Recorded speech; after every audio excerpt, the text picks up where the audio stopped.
And I entered a monastery that was in Sandy, Oregon. Stayed there for the summer. I was an Episcopalian at that time anyway, so it was like a natural sort of thing to do.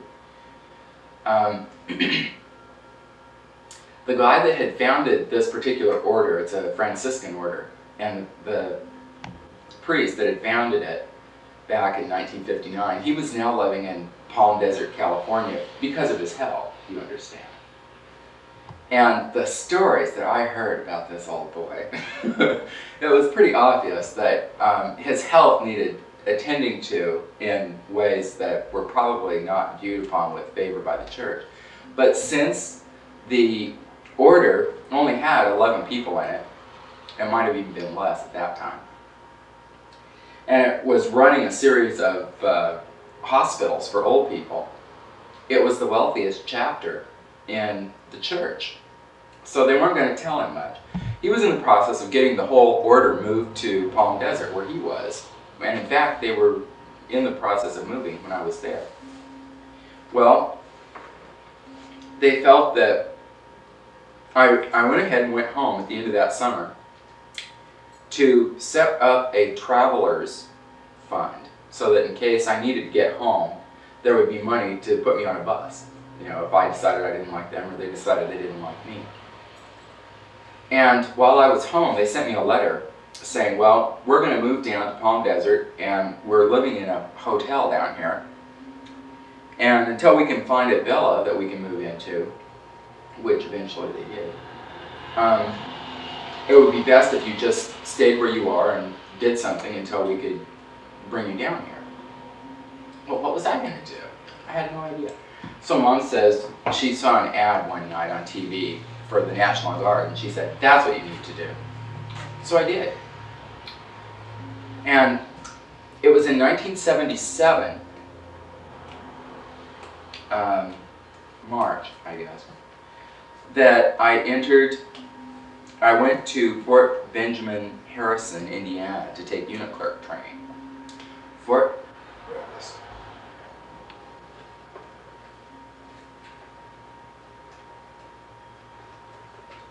Doug is coming in. So I was at Fort Benjamin Harrison, Indiana, and it was run kind of like a country club. The two of the major things for all the armed forces are right there. One of them is the United States Army Intelligence Training Center, which trains basically spies, and us, of course.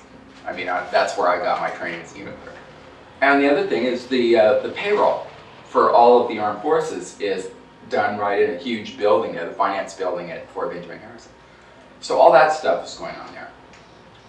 And this was where I really decided to come out, and came out with a vengeance.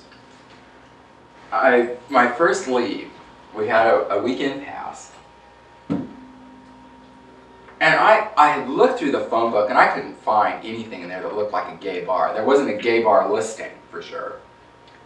And there wasn't any way that I could tell just by looking at them, at the names, which one might be a gay bar and which one not. So I figured, well, I'll just fake it, you know.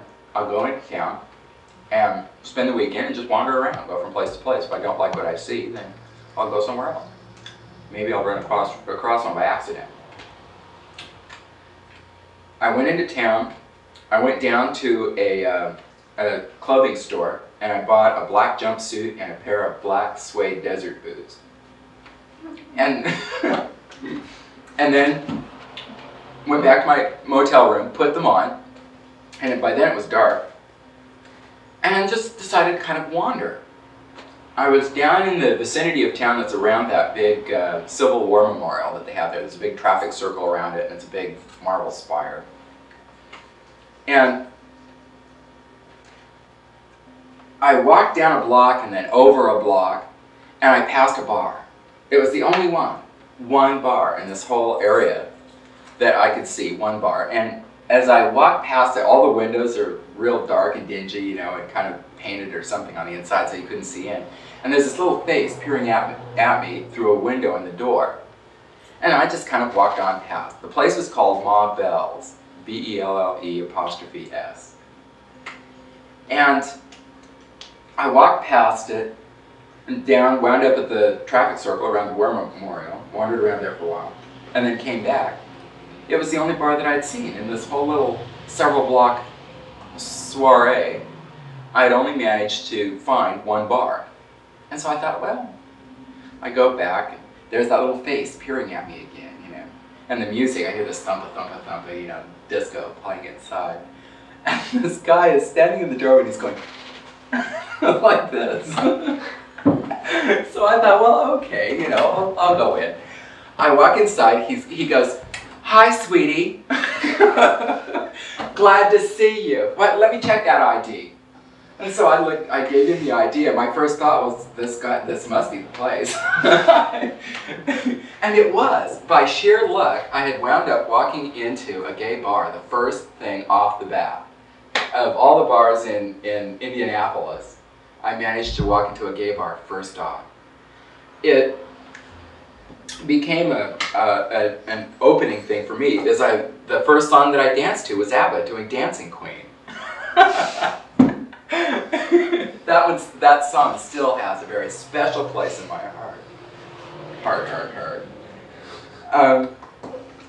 So he turned out to be a world famous artist, and to this day I can't remember his name. His stuff is sold in New York and in Amsterdam and Paris. He makes thousands. He started taking me around to the other bars. We made a date to meet again the following weekend. He came back to my hotel room after he got off work. So we made a date to meet the following weekend, and he took me around to some of the other bars, the Hunt and the Chase and the Ruins and some of the other ones that are in Indianapolis. But Ma Belle's was still kind of my favorite because it was small. And it was arranged, it's in an old, narrow building, and every booth, they weren't really booths, but stools, you know, every place that was a stool, there was a telephone there, and they had their in-house telephone system so that you could call, you know, it was 2 numbers, right, you know, and you could call up anybody else in the building. It was kind of neat. I really did like the place.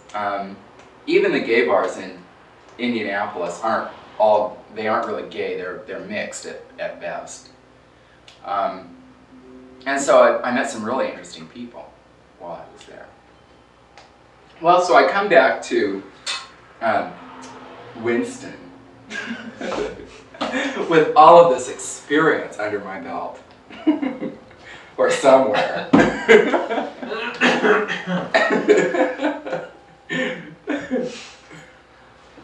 And I went to work.